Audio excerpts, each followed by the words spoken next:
Hello guys, welcome back to my channel. চলে এসেছি নতুন একটা ভিডিও নিয়ে। আর এখনও সন্ধ্যা হয়ে গেছে। সন্ধ্যাবেলায় এই যে সবাই এখানটায় দাঁড়িয়ে রয়েছে, আমার বান্ধবী আছে।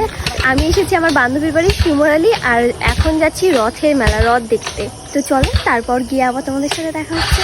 আর এটা হলো আমার ফ্রেন্ডের ছেলে, দেখো কত কিউট। আর আমাকে দেখে পুরো চুপ করে গেছে, কোলে তো একদমই আসছিল না, অনেক জোর করে নেওয়া। গাড়ি স্টার্ট দিচ্ছে কিন্তু হলো নিচ্ছে না, গাড়ি স্টার্ট নিচ্ছে না। তো ওরা ঠিক করতে থাকুক। আমরা দেখো এই অন্ধকার রাস্তা দিয়ে হেঁটে হেঁটে যাচ্ছি।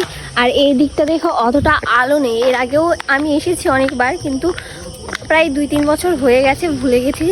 যার কারণে এরা আমার বান্ধবীরা আবার নিতে গিয়েছিল বাড়ি অবধি। তো বাড়ি থেকে ব্লগটা আজকে স্টার্ট করিনি, কারণ ভাবলাম যে ওদের বাড়িতে এসে তারপরেই স্টার্ট করব, তাই এখন থেকেই করছি আর কি। অন্ধকার রাস্তায় দুজন হেঁটে হেঁটে যাচ্ছি। আমাদেরকে কেউ আবার কিডন্যাপ করে নিয়ে যাবে না তো? এই জায়গাটা দিনের বেলা খুব সুন্দর, এখানে নাকি সবাই রিলস করতে আসে। সামনে সিপিটি আছে। সিবিডি সিপিটি সিপিটি ও আচ্ছা, সেটা কি রে? ওটা একটা কি বলবো, মানে বিচ আগে না না আগে এখানে হচ্ছে ইংরেজরা থাকতো, সেই ঘর আর কি। ও দেখো টোটো মোটো মানে চলে এখানকার, তাও রাস্তা পুরো ফাঁকা।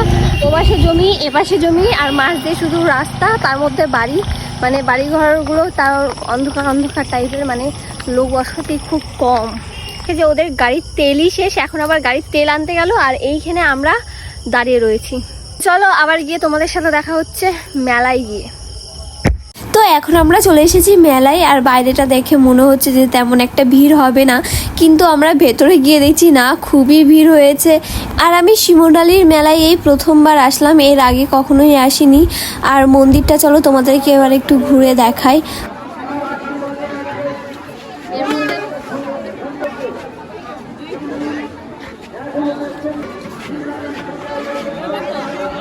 আর এটা হলো একটা রাধাকৃষ্ণের মন্দির। আর ভেতরটা দেখো মনে হচ্ছে একটা বাড়ির মতো, মানে ভেতরে ঢুকে মনেই হচ্ছে না যে এটা একটা মন্দির। আর মন্দিরের ভেতরটা দেখো অনেকটাই বড়, আর ভেতরে ঢুকে সত্যি অনেক শান্তি লাগছিল। মন্দির মানেই একটা শান্তির জায়গা।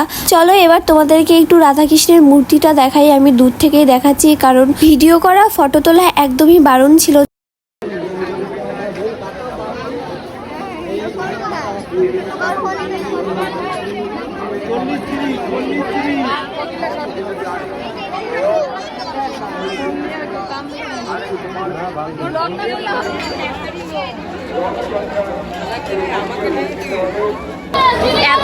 এত ভিড়ের মধ্যে আর মানে আমরা বেরিয়ে এসেছি ভিড় থেকে, মানে ভিড়ের ভেতর ঢোকা যাচ্ছে আর ঠেলাঠেলি করে বাইরে আসলাম। শুধু জাস্ট দেখো এত ভিড়।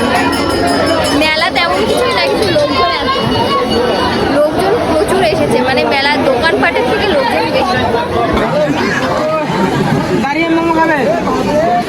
এখন চলে এসেছি আমরা মোমো খেতে, তাও ভিড় দেখো। আমার চোখে খুলে নিয়ে চলে গিয়েছিল, মানে এত ভিড়ের জন্য ভিড়ের মধ্যে আর যাচ্ছি না। মেলায় ঘুরতে এসে আরো বন্ধুদের সাথে দেখা হয়ে গেল। তোমার নাম? হাই, আমার নাম সুপ্রিয়া। তোমার? শ্রী। তোমার? আরাধনা। আমি বুঝতে পারছি না, মানে এত আওয়াজ হচ্ছে মেলার মধ্যে, কথা শোনা যাবে কি যাবে না ঠিকঠাক করে। চলে এসেছে গরম গরম মোমো, আর মোমো তো আমার ফেভারিট। তো চলো খেতে আবার দেখা হচ্ছে। তারপর মেলার ভেতরে গিয়েই দেখি এই মেহেন্দির দোকান। তো আমার বান্ধবীকে তো তোমরা সবাই দেখেছো, তো ও বললো চল মেহেন্দি পরি। আর জানো তো, যখন ছোট ছিলাম তখন বাবা মার সাথে যখন মেলায় যেতাম তখন এই মেহেন্দিগুলো পরতাম, প্রায় অনেক বছর আগে। তাই এখন একটু ইচ্ছে হলো পরার।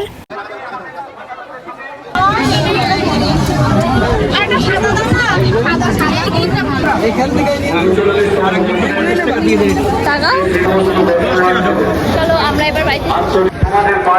তো গাইস, আমাদের মেলা ঘোরা হয়ে গেছে।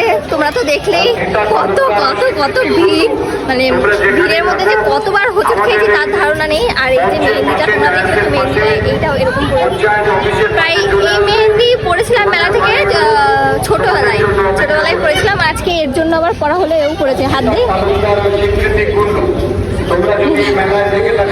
আমাদের বিয়ে লেগেছে। তো এখন প্রায় 10টা মতো বাজে, না 10টা 9:30 মতো বাজে। আর এখন যাবো বাড়ি। আর তোমাদের আজকের ভিডিওটা কেমন লাগলো অবশ্যই কমেন্ট করে জানিও। ভালো লাগলে লাইক, কমেন্ট, শেয়ার এবং সাবস্ক্রাইব করে দিও। আর